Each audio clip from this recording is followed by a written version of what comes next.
আসসালামু আলাইকুম। দুঃখিত, আসলে কল আসার কারণে আমার লাইভটা কেটে গেছে। দয়া করে যারা অনলাইনে দেখতেছেন আপনারা কেউ আমাকে অনলাইনেও কল দিবেন না, আর অফলাইনে হয়তো অনেকে আসেন জানতেছেন না যে আমি লাইভে আছি, কিন্তু ফোন দিচ্ছেন যার কারণে আমার লাইভটা কেটে যাচ্ছে। যাই হোক, আমি আপনাদেরকে যে কথাটা বলতে চাচ্ছি সেটা হচ্ছে, আমি আজকে প্রায় 5 ঘন্টার মতো থানায় ছিলাম। আমি থানায় কি হয়েছে আমি বিষয়টা একটু আপনাদেরকে খোলাসা করি, কারণ আমি ভিতরে থাকার কারণে আমার ফোন তো আর আমার কাছে ছিল না, বা আমি জরুরি কাজে ব্যস্ত ছিলাম।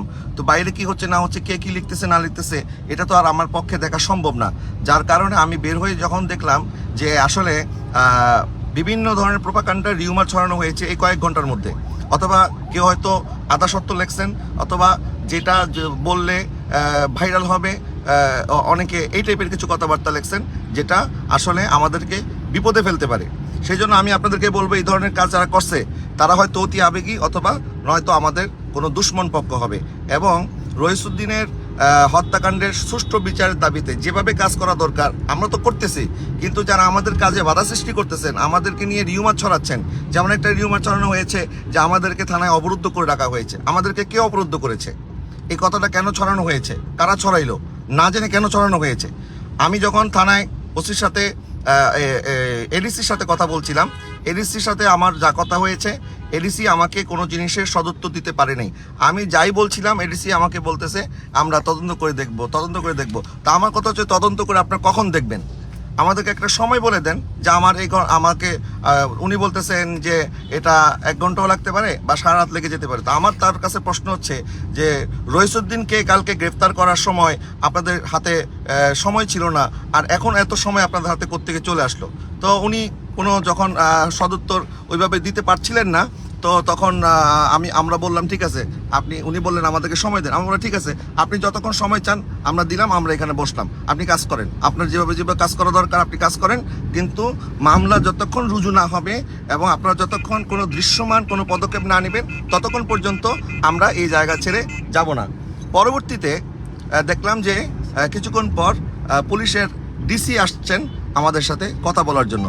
তো পুলিশের ডিসি এসে উনি প্রথমে জানাইলেন যে উনি আমাকে চিনেন, আমার ভিডিও উনি দেখেন, বা বিভিন্নভাবে উনি খুব খাতির জমিয়ে কথাবার্তা শুরু করলেন। এবং পরবর্তীতে ওনাকে যখন আমি একই প্রশ্ন করলাম যে মামলা আপনারা এখনও কেন নিচ্ছেন না, এবং রইসুদ্দিনের যে হত্যাকাণ্ডের সাথে জড়িত যারা মব জাস্টিসটা করেছে এবং এটার ভিডিও আছে, তাকে তো লাইভে এনে তারপর তাকে এভাবে মারা হয়েছে। পাশাপাশি এখানে প্রশাসনের যে গাফিলতি, অর্থাৎ প্রশাসন তাকে যেই ট্রিটমেন্ট দেওয়া দরকার ছিল সেই ট্রিটমেন্ট তারা দেয় নাই, প্লাস ট্রিটমেন্ট তারা না দিয়ে বরং থানার ওসি এমন কিছু কথা বলেছে যেটা খুবই আপত্তিজনক। যেমন থানার ওসি বলেছে যে বলৎকার করছে, তো তারা তো মারছে, ভালোই করছে, আমি থাকলে তো আমি তারে টুকরা টুকরা করে ফেলতাম। এখন এই কথাটা কি একজন ওসি বলতে পারে? এটা কি প্রমাণ হয়েছে যে সে বলৎকার করছে? এই প্রমাণ হওয়ার আগে যেটা আদালত বিচার করে রায় দেবে, আপনি একজন ওসি হয়ে তো এই কথাটা বলতে পারেন না যে আমি হইলে তো এটা করে ফেলতাম। এরপরে তারপরে যখন সে কাতরাচ্ছিল তখন বলতেছে এটা তো সব অভিনয় করতেছে। এখন এটা কি অভিনয় না আসলে সত্য? এটা কি ওসি এই কথাটা বলতে পারে? আমি যখন ওনাকে ওই প্রশ্ন করছি, উনিও এটার কোনো সদুত্তর আমাকে দিতে পারে। বলতেছে এটা কেউ সাক্ষী আছে কেন? বলছে অবশ্যই সাক্ষী আছে, যারা সাক্ষী ছিল আমি সাক্ষী উপস্থিত করেছি, এই হচ্ছে সাক্ষী। পরবর্তীতে আমি যখন তাকে আরও প্রশ্ন করলাম যে আপনারা কেন রেপিড অ্যাকশনে যাচ্ছেন না, কেন তাড়াতাড়ি এই জিনিসটা করতেছেন না, তো উনি আমাকে ঘুম পাড়ানির মাসি পিসির গল্প শোনাচ্ছেন, অর্থাৎ আমাকে বুঝাচ্ছেন যে এটা আগে প্রাক তদন্ত হবে, সত্যতা কিছুটা আমরা যাচাই করব, এরপর যেহেতু এটা কারাগারের ভিতরে সে মারা গেছে, সুতরাং কারাগারের ভিতরে মারা যাওয়ার বিষয়গুলি এটা আগে সেখানে একজন ম্যাজিস্ট্রেট যাবে, এটা আইডেন্টিফাই করবে, তারপর উনি আমাকে আর অনেক কথা বোঝাচ্ছে, অর্থাৎ এটা একটা লেন্দি প্রসেস, এটা উনি আমাকে বোঝাচ্ছে এটা একটা লেন্দি প্রসেস। তা আমি বললাম কালকে যখন মব জাস্টিস করে তাকে যখন আদালতে এখানে আনা হয়েছে, তো তখন তো এটা লেন্দি প্রসেস ছিল না, তখন তো আপনার তড়িৎ গতিতে তাকে গ্রেফতার করে আপনারা আদালতে প্রেরণ করে দিলেন, সব কিছু আপনার তড়িৎ গতিতে করে ফেলেন। এখন আপনাদের চোখের সামনে লাশ থাকার পরও, চোখের সামনে ওই অপরাধীদের ভিডিও থাকার পরও আপনারা আমাকে আরও নানান ধরনের কথাবার্তা বুঝাচ্ছেন, এটা তো আসলে মেনে নেওয়ার মতো না। যখন ওনাকে আমি বিভিন্নভাবে প্রশ্ন করছিলাম তখন উনি আমাকে আরও অনেক কথা বোঝাচ্ছে যে দেশের অবস্থা ভালো না, দেশে এখন মানুষ এইগুলি করতেছে, আমরা কন্ট্রোল করতে পারতেছি না, মানে উনি আমাকে অনেক বোঝাচ্ছে। তা এখন প্রশাসনই যদি বলে যে আমরা কন্ট্রোল করতে পারতেছি, তা আপনার প্রশাসন আছেন কেন? আপনারা যদি মবকে ঠেকাইতেই না পারেন, আপনারা যদি একজন ভিকটিমের পক্ষে কথা বলতে না পারেন, ভিকটিমকে হেফাজত করতে না পারেন, তাহলে আপনারা কেন প্রশাসনে আছেন?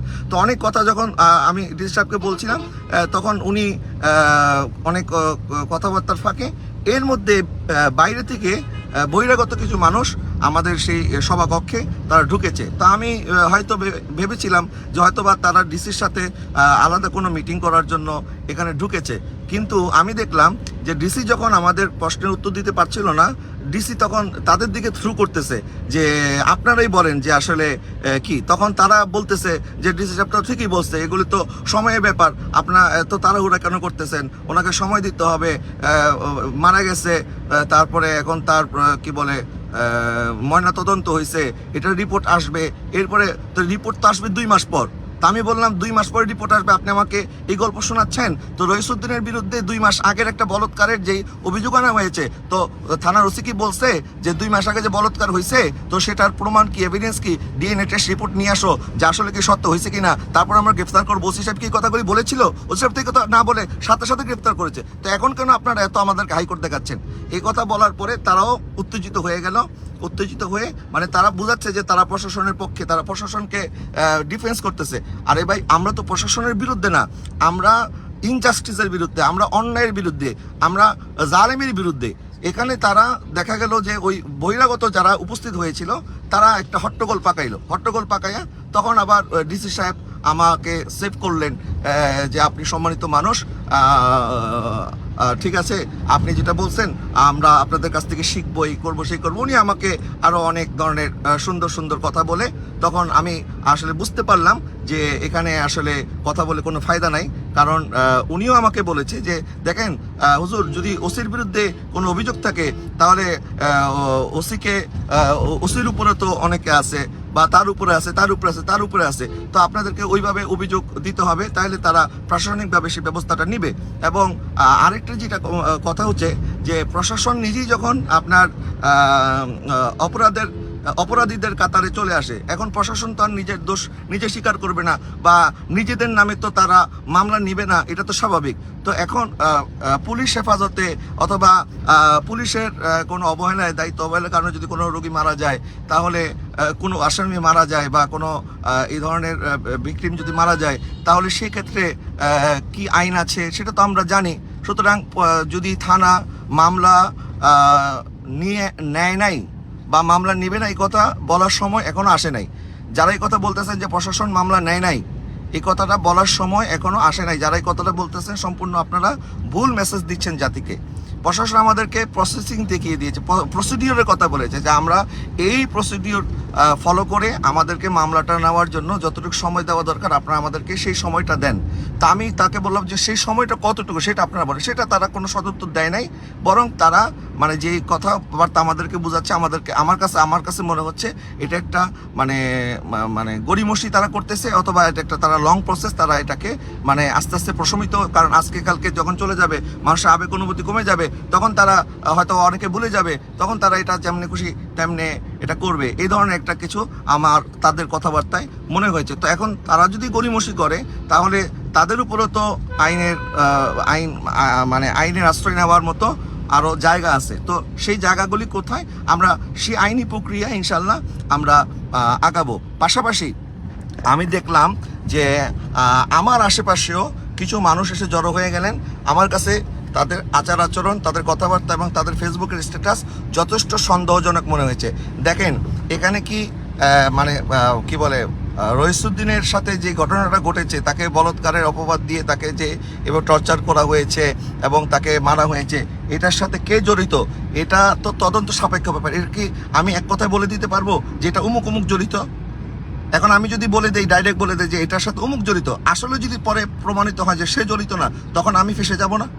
এখন আমাকে তো এই কথা বলার এখন সময় আসে নাই, যেহেতু এটা দোষটা প্রমাণ হয় নাই যে আসলে মানে তারা কি কারণে তাকে হত্যা করেছে, কি কারণে মানে তারা এইভাবে তাকে মেরেছে, এটা কি পূর্ব পরিকল্পিত, নাকি স্থানীয় বিরোধ, নাকি মতাদর্শগত বিরোধ, নাকি আমাদের 26 তারিখের প্রোগ্রামে অংশগ্রহণ করার জন্যই তাকে এই আঘাত করা হয়েছে? অনেক সম্ভাবনা আছে, আমাদের প্রত্যেকটা সম্ভাবনা আমরা নোট করেছি, আমরা প্রশাসনকে জানিয়েছি যে দেখেন এই কারণে তাকে হত্যা করা হতে পারে, অর্থাৎ তাকে মিথ্যা অপবাদ দিয়ে তারা মব জাস্টিস করে তার সাথে অন্যায়টা করছে। আমরা সমস্ত সম্ভাবনাকে সামনে রেখে আমরা কিন্তু কথা বলছি। আমরা কিন্তু কোনো একটা পক্ষকে ডাইরেক্ট বলে যে এটা তারা করছে আমার কাছে তো প্রমাণ নেই কে করছে। এখন এটা তো প্রমাণ করার দায়িত্ব প্রশাসনের। প্রশাসন সাক্ষীর ভিত্তিতে তদন্তের ভিত্তিতে প্রমাণ করবে। কিন্তু আমি দেখতেছি যে আমাদের বলতে আমি দেখতেছি অনেকেই এরকম লেখালেখি করতেছেন যে এটা অমুকে করছে তুমুকে করছে, হ্যাঁ, বা ওই যে আমরা যখন ভিতরে কথা বলতেছিলাম আমাদেরকে উমুকে ঘেরাও করে ফেলছে, আমাদেরকে উমুকে জিম্মি করে ফেলছে, এই ধরনের ভুয়া কথা যারা ছড়াইছেন আমি মনে করি তারা কেউ আমাদের বন্ধু না, তারা আমাদের সাথে গাদ্দারি করতেছেন। তারা আমাদেরকে বিপদে ফেলার জন্য, আমাদেরকে ভবিষ্যতে আমরা যেন কোনো কথা বলতে না পারি, আমাদেরকে যেন সরাসরি মানুষ ট্যাগ দিয়ে দিতে পারে যে আসলে তো এরা তো ওই দলের লোক, এই জন্য ওই দলের দালালি করার জন্য এখানে আসছে। এখানে কোনো দালালি করার কোনো বিষয় না। এখানে আমাদের যে সমস্ত লোকজন আমাদের আশেপাশে এসে এই ধরনের বিভ্রান্তিমূলক তথ্য ছড়িয়েছে, আমি মনে করি আপনারা তাদের তথ্যকে বিদ্যাঙ্গুলি দেখাবেন, তাদের কোনো কথা আপনারা বিশ্বাস করবেন না। তারা সেখানে উপস্থিত ছিল না, বাইরে থেকে তারা এই ধরনের কথাবার্তা বলতেছে। এবং আমাদেরকে অনেকে বলে যে হ্যাঁ আগে তো সুন্নি আলেমদের সাথে এরকম হয় নাই, এখন হইতেছে কেন, এখন তোমরা মজা বুঝো। আমি সে সমস্ত ফ্যাসিস্টদের দালালদের বলতে চাই, তোমরা কি অপকর্ম করছো না করছো এগুলি কিন্তু সব আমাদের কাছে আছে, আমরা কিন্তু জানি। আমরা পরিষ্কার ভাষায় বলে দিতে চাই, আমাদেরকে তোমরা বিভিন্ন ধরনের কথাবার্তা বলো যে ফ্যাসিস্টরা আমাদের সাথে কি আচরণ করছে, আমাদের সাথে কি জুলুম করছে, সেটা সময় যখন হবে তখন আমরা বলবো। কিন্তু এখন এই সমস্ত বিষয়কে সামনে এনে তোমরা যারা মজা নিচ্ছ যে দেখো এখন প্রশাসন তোমাদেরকে অসহযোগিতা করতেছে, প্রশাসন তোমাদের কথা শুনে না, তো তোমরা আমাদের কথা কখন শুনছো? আমি সেই সমস্ত ফ্যাসিস্টদের দোসরদেরকে বলতে চাই, তোমরা আমাদের কথা কখন শুনছো? তোমরাও তো আমাদের উপরে এরকম নির্যাতন নিপীড়ন করছো, আমাদেরকে হয়রানি করছো। আমাদের সুন্নি আলেমদেরকে কি, আমাদের সুন্নি একজন আলেমকে তোমরা গ্রেফতার করো নাই? শহীদ আল্লামা ফারুক রহমতুল্লাহ আলাই শাহাদাত বরণ করেছেন তার আমলে, এবং তিনি এই শহীদ হওয়ার পরেও তো 10 বছর তোমরা ক্ষমতায় ছিলা, কই আল্লামা ফারুক রহমতুল্লাহ আলাই হত্যাকাণ্ডের বিচার তোমরা করছো? তা আমি পরিষ্কার ভাষায় বলতে চাই, এখানে রাজনীতিকরণের কোনো চেষ্টা কেউ করবেন না। এখানে আমরা কোনো পক্ষকে দায়ী করতেছি না, এটা তদন্তে বের হয়ে আসবে এটার সাথে কারা কারা জড়িত, কারা কি করছে না করছে। এবং এটাকে কেন্দ্র করে আমি দেখলাম যে একটা পক্ষ আমাদেরকে এখন ব্যবহার করার জন্য নেমে পড়েছে, এখান থেকে রাজনৈতিক ফায়দা নেওয়ার চেষ্টা করতেছে। আমি সতর্ক করতে চাই, আপনারা রাজনৈতিক ফায়দা নেওয়ার চেষ্টা করবেন, সুন্নি জনতা আপনারা সতর্ক থাকবেন। রইসুদ্দিন উনি আমাদের আহলে সুন্নাত জামাতের একজন কর্মী, তাকে ব্যবহার করে তাকে তার এই হত্যাকাণ্ডের সুষ্ঠু বিচার ব্যাহত হয় এমন কোনো কাজ যারা করবে আমরা তাদেরকে প্রতিহত করব। এবং আমরা আমাদের আইনি প্রক্রিয়ার সাথে সাথে আমি প্রশাসনকে সর্বশেষ যে কথা বলে এসেছি যে আমাদেরকে এত হাইকোর্ট দেখায় লাভ নাই, আপনারা কতটুকু কী করবেন আমরা আপনাদের কথা থেকে যতটুকু বুঝলাম আমাদের বুঝ হয়ে গেছে, আপনারা আপনাদের কাজ করেন, আমরাও আমাদের কাজ করতেছি ইনশাল্লাহ। কারণ আল্লাহ সুবহানাহু ওয়া তাআলা সবচেয়ে বড় বিচারক, আলাইসাল্লাহু বিহাকামিল হাকিমিন, আল্লাহ সবচাইতে বড় বিচারক। আল্লাহ যখন বিচার করবে তখন কেউ বাঁচাইতে পারবে না। সুতরাং আমরা জানি এই হত্যাকাণ্ডের বিচার সুষ্ঠু তদন্ত হবে, এবং আমরা 24 ঘন্টা সময় প্রশাসনকে বেঁধে দিয়েছি যে 24 ঘন্টার মধ্যে তার এই মামলা প্রক্রিয়া দৃশ্যমান অগ্রগতি, আসামিদেরকে গ্রেফতার থেকে শুরু করে বিচার প্রক্রিয়াকে ত্বরান্বিত করার জন্য প্রশাসন যদি আমাদেরকে সহযোগিতা না করে তাহলে আমরা 24 ঘন্টা পর পরবর্তী কর্মসূচি ঘোষণা করব। আর এর মধ্যেই প্রশাসন যদি, অর্থাৎ থানা যদি মামলা রুজু না করে, মামলা তারা লিপিবদ্ধ না করে এবং তড়িৎ অ্যাকশনে না যায়, তাহলে আর কোথায় মামলা করা যায়, এবং প্রশাসন যে এখানে গাফিলতি করেছে এবং যাদের গাফিলতি আছে তাদের ব্যাপারেও আমরা কি করব, তাদের ব্যাপারেও আমরা আইনি কি পদক্ষেপ নেওয়া যায়, আমাদের আইন বিশেষজ্ঞ যারা আছে আমরা তাদের পরামর্শক্রমে আমরা পরবর্তী পদক্ষেপ নেব ইনশাআল্লাহ তাআলা আযজা ওয়া জাল। সুতরাং আপনারা কোনো গুজবে কান দিবেন না, কোনো ফায়দা লুট করা দলের কোনো লোকের কথায় আপনারা প্রভাবিত হবেন না। এখান থেকে অনেকে অনেক ফায়দা নিতে চাচ্ছে এবং আমি মনে করি এদেশের সকল ওলামায়ে কেরাম এটার বিরুদ্ধে কথা বলা উচিত, এটার বিরুদ্ধে আওয়াজ তোলা উচিত যে একজন আলেমের সাথে জুলুম হয়েছে, নির্যাতন হয়েছে। আপনার আকিদার সাথে আমাদের আকিদার মিল নাও থাকতে পারে। আমাদের মাওলানা রইসউদ্দিন সাহেব উনি সুন্নি আকিদার, আপনি সুন্নি আকিদার যদি নাও হন, আপনি যে আকিদার হন না কেন, আপনার নৈতিক দায়িত্ব একজন আলেমের পক্ষে বলা এবং একজন আলেমকে এইভাবে অপমান করা হয়েছে, অপদস্থ করা হয়েছে, ব্লেম দেওয়া হয়েছে, তার প্রতি যে জুলুম করা হয়েছে এটার